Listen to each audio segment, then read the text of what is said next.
No, so thank you very much for coming. Can I ask off the cuff really, why this book? Why the Chrysalids? Okay, so this is a book I read years and years ago, and I just think the way it is a dystopian future book. So just to tell you a little bit about it, so it's set in a time where you get the idea that it's sort of years from now, and there's been some kind of nuclear attack, and the author John Wyndham was obviously writing sort of in that period in the 50s, and I quite like the way he writes about characters which are very sort of 1950s in their roles in terms of how men behave and how women behave, which I think is also makes it interesting as a social history. And he's like that in all of his books. All of his characters are very proper. And one of the criticisms of him is that he writes just about sort of middle class people and the dangers that they face, which is quite, but I find that all quite interesting. So this book is about difference, I think, and what it's like to not feel like you fit in or to be told that you don't belong somewhere. So in the story, the little boy, his father is really, really strict, and they have this literal interpretation of the Bible, which says that man was made in the image of God, and then it goes on to say, and God had 5 fingers and 5 toes and 2 arms, and all of this is really literal interpretation. And when he's younger, he becomes friends with a little girl. So any sign of any difference amongst anybody, any physical difference there, the babies are left outside of the area and they're just abandoned. And so outside of sort of where they all sort of live, the area where they live, are sort of these tribes almost of people who've been abandoned and exiled for not fitting in, for not being normal enough to exist in society. And the women who give birth to the children who are not considered normal after a while, if they do this, they're also sort of expelled to the Badlands, it's called. And so he becomes friends with this little girl, and they're playing, and then she hurts her foot. And when he takes her foot off, when she takes her socks and shoes off, realizes she's got a little extra toe. Yeah. And then they're found out and they're sort of expelled. And it's almost his moment of sort of recognizing that because people are slightly different doesn't mean that they're something inherently wrong with them. And so then as it gets older, he realizes that he's actually different, but in a hidden and invisible way. So he's different in that he can mind talk to some other people, but his difference is not sort of physically visible. So he's grown up sort of in this area, realizing he has this thing that's different about him. And as the story sort of goes on, he's exposed. And when he's sort of exposed, then they sort of flee and they have this sort of almost adventure. And then he's eventually, it will spoil the ending if you've not read it, because I do think you should read it. He's the people that he can mind talk with come over and sort of rescue them, and then they disappear.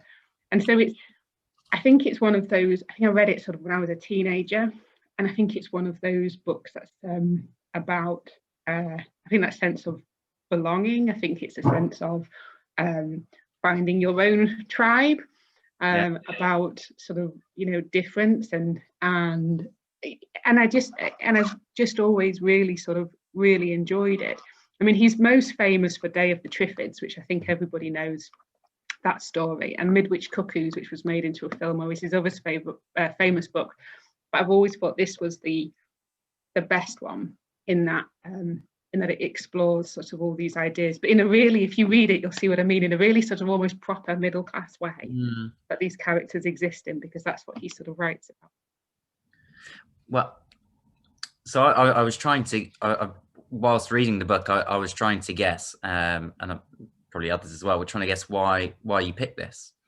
And I was trying to think what sort of political lessons, are we going to be taught something, as we come to the end? And I can sort of take a stab here and guess. I sort of reading. I've got a little copy with the 6 toes. It's really old, my copy as well. Oh yeah. I bought mine on Amazon, and it's clearly been stolen from a library, which I thought was funny. But no, I underlined a line here that the essential quality of life is living. The essential quality of living is change. And the static is the enemy of change and the enemy of life. And I thought it seemed to be a lesson about sort of formlessness and adaptability. And I thought maybe that's what you were trying, maybe it's a book sort of for the times. We all have to sort of adapt somehow. Yeah. So, but it's about finding your tribe, and that's why that was the enjoyable part for you. I think it's about tolerance. It's about acceptance. It's about difference not being evil. It's about all these things that if you have a society which it has here, this dystopian future where you reject anything that's slightly different to what your definition of normal is, and just how horrific that society is. I mean, when the way the boy describes it, growing up in this idea that you can only, this is how people should be, and any change to that is abnormal and wrong, and then they're not considered human. And I think that almost that lesson of, like you're shown this extreme in this dystopian future, this absolute extreme version of rejection of anything that's not normal, I think, as a way of thinking, well, to me, it was, as I say, I read it when I was a teenager, it's why it sort of stayed with me, this idea of now almost, do we as society in our own groups reject difference in that same way? How accepting are we of but I mean, it has this sort of, as I say, really nice sort of happy ending, if you like, when he does escape, and it is science fiction, so obviously they have some kind of spacecraft that comes and picks them up, which is great. But I think that was why I've always sort of really liked it. And it is that I think sometimes the thing with science fiction is it can show you an extreme version through the way it writes about dystopian futures and societies, but it has a lot of relevance to now, and it's almost, you can imagine how this ended up there. There was obviously some kind of nuclear, I mean, they even reject plants and animals that aren't considered normal. And there's one which, and this is a bit I quite liked it, where there's obviously a shire horse. Now, in the little village where I was born, which is just outside Hull, there was a shire horse centre. And if you've ever seen a shire horse, they're absolutely massive. They're huge horses. And in this book, they one of the farmers clearly has a shire horse, because it describes this sort of monstrous horse that's too large, and how that gets sort of put out to the Badlands and killed and all this. So it's like anything that's not normal they reject. And I think, as I say, science fiction shows us an extreme, but I think it's something that probably everyone can relate to. And this was, of course, written during, I think, the Cold War. I think he was writing this. Right. So it's quite first published in 1955. So you can imagine there was a lot going on in people being rooted out for being different, with all the sorts of politics that were happening at that time. I'm glad you actually rooted it back to its year of publication. I hadn't pinned it down to there. How about I take an initial round of questions after maybe just asking, you read this as a teenager, and it was about sort of, who can, looking at how accepting we are, and that's sort of, an ongoing theme always in politics. You are my local MP, you're an MP, my local MP. I wondered if that is maybe a lesson that or sort of core set of values does the book live on through your actions? Does it live on, in the Commons, or in what you get up to? I hope so. I mean, as I say, it's written in 1955, and if you remember, there was all the sort of communist purge and the red under the bed stuff was happening at that time, and obviously the rejection of LGBT people, and the world, society was very different when this book was written. And I think so. It's always, when you read it, good to sort of put it in its time place. But I think that idea of, I suppose, the general principles of society being richer because of difference. I mean, like even the shire horse bit, they reject something that's clearly better and stronger and would help them because they don't like it because it's different. I mean, they've got various parts in the book where you read this, and I'd like to think that, that sort of message, general message, and probably from being a teacher as well as being an MP, that general message of sort of acceptance, tolerance, and interest and excitement in things that are different. I mean, how amazing would it have been if he'd been able to tell everyone that he could mind talk? Yeah. I mean, that would have been so cool.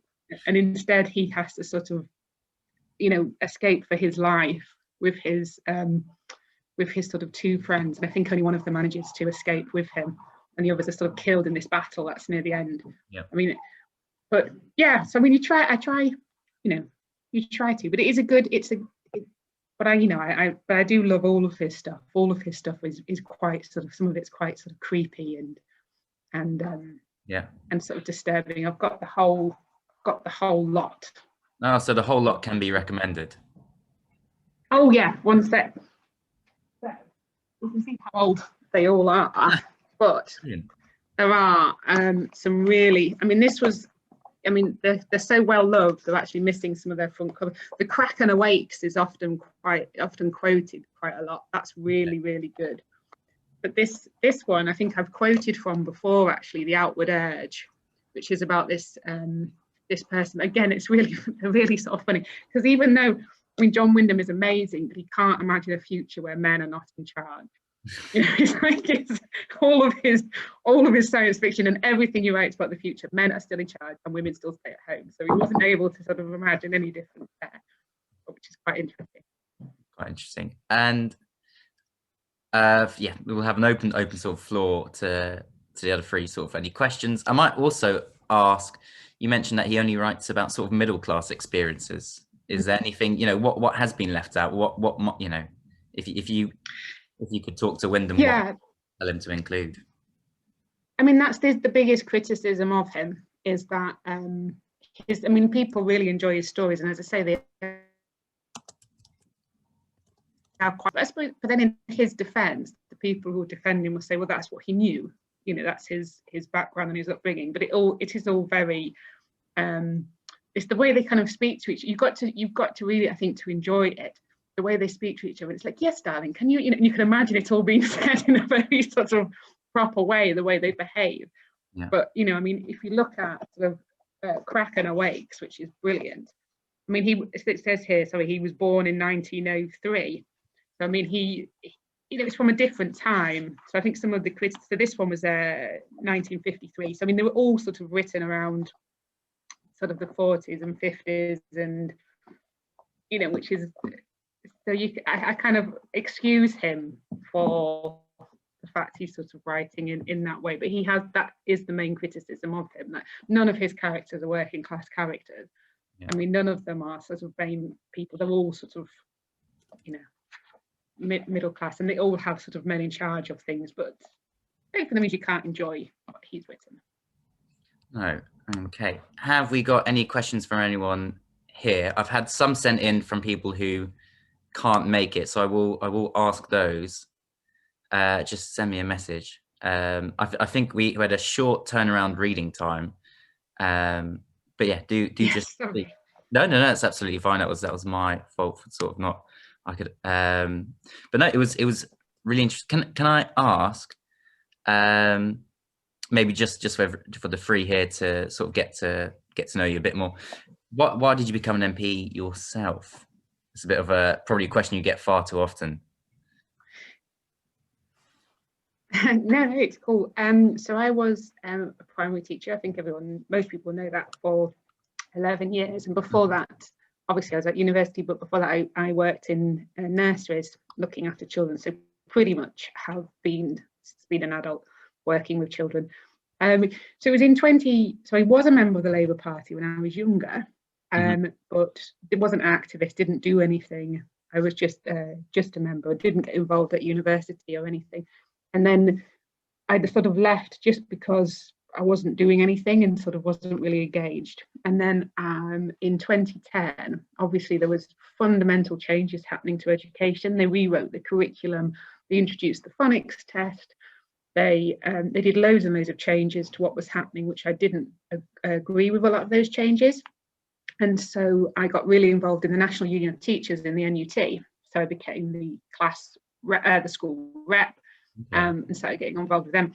And they sent me to lobby my MP, which at the time was Alan Johnson, about this. Do you remember the 68 is too late teacher retirement campaign and changes to pensions and march against austerity and all of that was happening in 2010-11? There was a huge public service protest. So I went to lobby Alan, and then he was very, very charming and very nice. And then on the way back, I sort of emailed him and said, thank you. And I said, oh, I'm going to rejoin the party because you've been really nice. And he said, oh, that'd be great, welcome. And so I thought, right, this time if I rejoin, I'm going to do something. So I went to my local branch because I live in Hessle.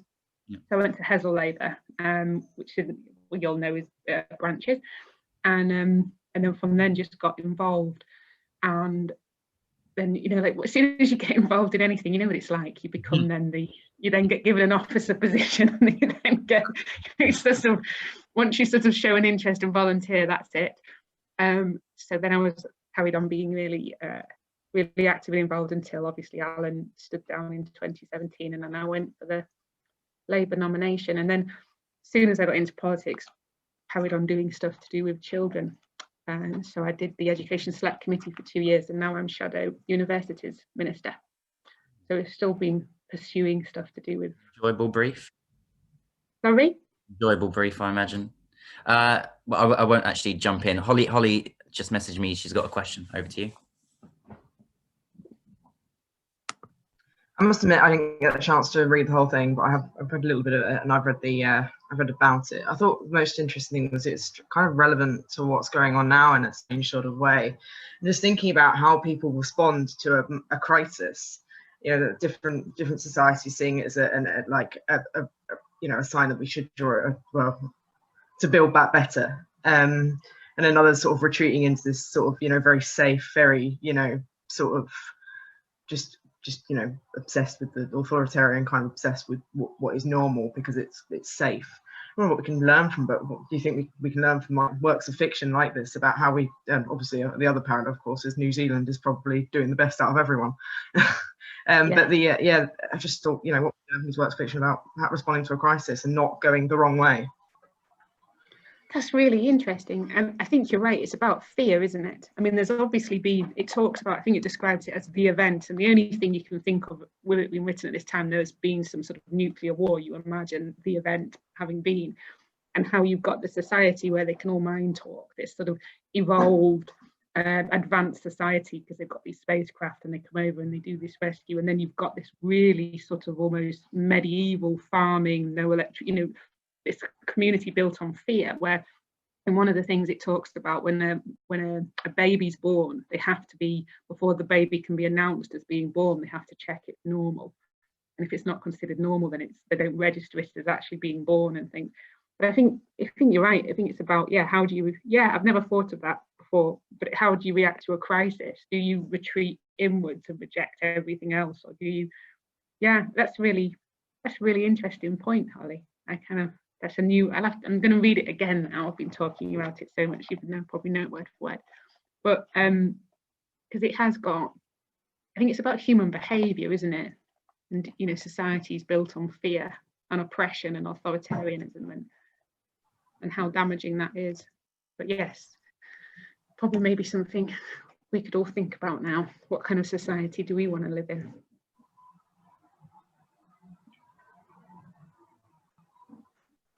Realize I've muted myself. And about 10 minutes, with 10 minutes to go, I thought, why on earth is this book called The Chyrsalids, which is a title John Wyndham invented for the book. So the chrysalis is the stage. I don't know if I was the only person who didn't know this, that a larvae goes through before it becomes a butterfly. So it's sort of this time, sort of, for change, sort of internal change, pondering, and now is clearly also a sort of similar to, lockdown, especially lockdown number 2 announced last night, seems to be a sort of societal, sort of almost chrysalis. It's very tragic. But what would we like to see differently after this? I think there's, in terms of some of the positives I can see, there does seem to have been a bit of a shift in people's, in general public's attitude towards the benefit system. Yeah. I think maybe pre-crisis, some people, not all of course, but had this perception about who claims benefits and why they claim benefits. Mm-hmm. And I think one of the shifts has been as people who've, worked their whole lives have started having to access universal credit and having to access the benefit system, and then they're being exposed to the many problems with it. I think this is creating a bit of a shift. I mean, like statutory sick pay, we've been talking about this forever. It's poor, it's not enough. People don't get paid enough, and it never got any traction. It was never sort of in people's, people weren't talking about it. Whereas now, especially I think yesterday's announcement, I was looking at the extreme clinically extremely vulnerable group are being told not to work or work from home, and if they can't, claim sick pay. And I just glanced at my emails, and I'm already getting people saying, you know, how am I going to live on £95 a week? And I think in a way that's good, isn't it? Is expose these things that we've known for a long time, that the social security net is broken, that it doesn't protect everybody, that too many people fall through the gaps. I'm hoping about how do we make it fairer, and those conversations will continue. So I'm hoping that changes. I think the other positives have been care workers. We talk about key workers now as a source of pride, as something to aspire to, as something that we value as a society. And I think the overwhelming pressure that they should be paid more and rewarded is almost, you know, an argument that we've won, that I think people accept. I think that should hopefully change. And I think almost this recognition that the state does have to have a role in our lives. You know, that this sort of this idea of moving away from state interference, and the saying, well, actually, no, it does have a role in keeping us all safe. And I think all those arguments about properly funded public services are back. So, and poverty with children, that's another, with the free school meals debate, that's sort of, you know, we're talking about that. And for, even though that report came out last year from the United Nations, it didn't really sort of hit the sort of general public discourse in the way that it should have done. You know, there's so many people living in poverty, but now the free school meals thing, everybody is talking about that, talking about the fact we have children who, you know, don't have enough food in the day. I mean, so I'm hoping that this will really sort of make people think and sort of reevaluate how our social security system works. You know, should we accept the inequality that we have in society? Should we accept child poverty? Because I think for too long it's been, not that people have, I think maybe necessarily people haven't been as aware, or it's not sort of hit, it's not been sort of something, you know, I went to the hairdresser yesterday, thank goodness, got it in time before lockdown, and she was talking about the free school meals. I mean, people are talking about this now, you know, rather than it just being a thing we, you know, a thing we talk about in Labour Party meetings. So people are talking about the, you know, it's, you know, universal credit being really difficult to manage, about only having a half-an-hour appointment when you first go on it, about digital poverty. I mean, the Labour Party were ridiculed in 2019 for saying that there should be free broadband. I mean, it was ridiculed during the election, and now it's almost become, well, of course, all children need access to broadband. Of course, they all need access to laptops, and, you know, so I think these things can be built on. Sorry, I've gone on. Oh, please do. I can. Sorry, is that a hand, David? I'm not quite sure. No, not really. That was just a thoughtful hand on chin. I'm I'm normally gobbier than this in these meetings, and I haven't said anything yet. I'm half amazed. Yeah, but the reason is because I only got my copy of it yesterday, so I haven't had time to actually read it. But no, I found that really interesting. Obviously, I'm just talking about the general topics that have been touched on rather than the book itself here. But the idea of the kind of you know, belonging and tribes and being afraid of people who are different, or rejecting people who are different, just made me more keen to read it, really, because I think we've seen increased polarization in recent years, you know, in response to all kinds of global events and political events. And yeah, I think it's one of the things that's been interesting to me in the last 24 hours is, I mean, we've got several tribes represented in this Zoom meeting, actually, in terms of political parties. But one of the things that's interested me is seeing the responses to yesterday's announcements. I'm going totally off topic here, sorry. And some of the greatest criticism that I've seen on social media is from conservatives that I might follow on Twitter, who were involved in local politics here in South Tyneside. But yeah, I'm very keen to read it now that we've had this chat, but I'm afraid I don't have much to contribute in terms of analysis. I haven't read. I mean, I always think that I always felt the ending should have been different, though. Because in the end, I've spoilt it for you now, but the spaceship comes and he gets rescued with his friend. But I always kind of felt that was great in a way, because he goes off and he finds where he belongs and everyone like him. But it's sort of like, but also, you know, nothing changes for the people back home.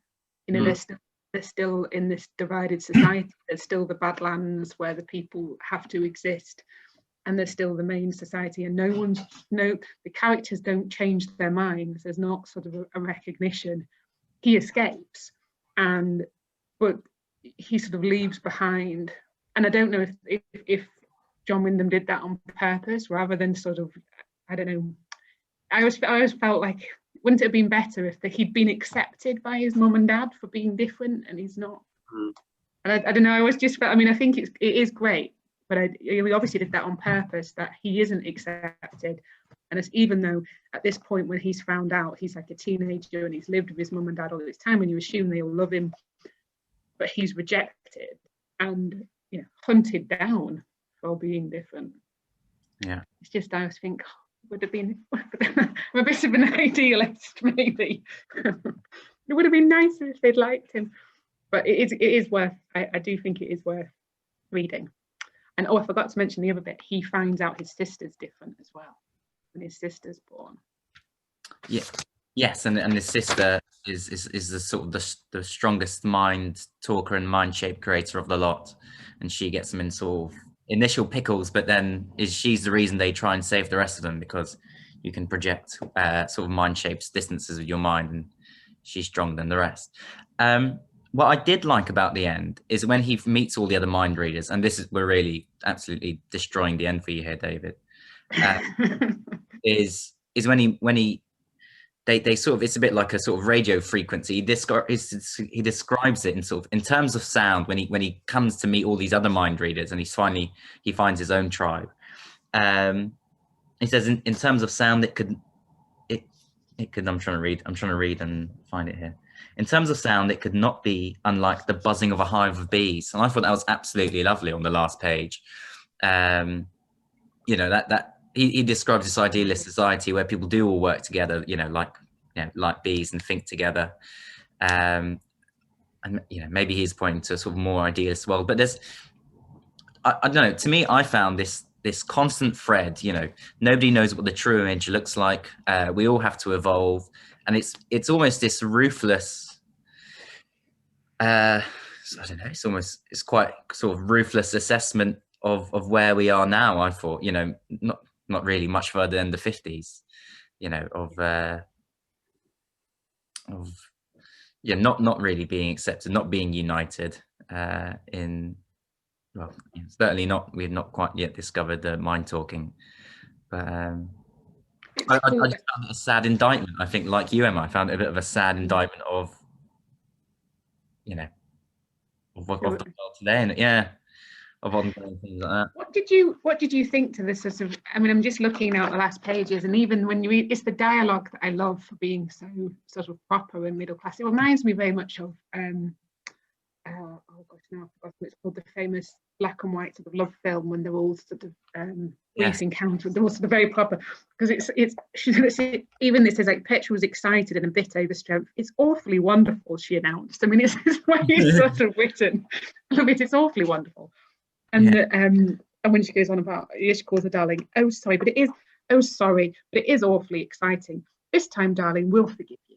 Like, this is like very sort of, I love the dialogue in it, and how sort of I kind of imagine it when I'm reading it, like I'm watching it as a black and white film. Yes, it could. Written in the 50s. It's got that sort of sense. But I mean, I think I don't know if maybe the reason I loved it was that I read it when I was so much younger, and I think at that time, if you read it when you're in your teens and you're coming to terms of who you are and sort of all that sort of stuff that's going on, and then you read this and it's like, I don't know, it's always sort of stayed with me. It's actually I was asked to choose, I know, a political book by you all, but instead I gave you my favourite book. Well, I think that's much better. Yeah, I think we might actually start branching out into a bit more fiction, and I think you may have changed the course of where we go. I think, unless we have any other questions, as lockdown has been announced, and we have had a very pleasurable half hour of your time, and I think to keep you longer might be a little bit rude on our sort of assuming on our part. Thank you very much. Thank you for the book. thank you for surprising, I think, me especially, about why on earth you picked it. Can I ask, and I hope maybe this isn't being too personal, you talk about actually finding your tribe as a teenager. Was that a sort of, was there a coming of age process that was sort of mirrored in the book? Is that getting a bit too cheeky to ask? No, it's more, I think it's just more general, that sort of, I don't know, growing up. And when you're younger, you kind of, even down to your music and how you dress, and sort of, I was a teenager in the 90s, and so even if you, and it is still now, I see it now, but I won't be able to name the different groups, but when I was sort of younger, you had like your different, and you see it now with teenagers walking around, they'll all sort of dress similarly and like the similar music, and read you're kind of in these different groups, aren't you? And that sort of sense of where do you sort of fit in with, and this is when you're sort of changing, I think, and developing your own opinions when you're sort of that kind of age. And I think, and that's why I quite liked it. And I think all books about dystopian futures say so much about the society and the time in which they're written, and also as almost a warning to us now. Look where we might end up. I'm not saying we'll end up being like quite the same dystopian future he creates, almost if we're not sort of tolerant, accepting, sort of recognizing and appreciating difference, then what kind of world do we want to be? And that's why I love all his books. That's good. I think I've certainly been persuaded by one to read the next, so, and by that endorsement. So thank you very much for sharing time with us, especially in such quite a chaotic time.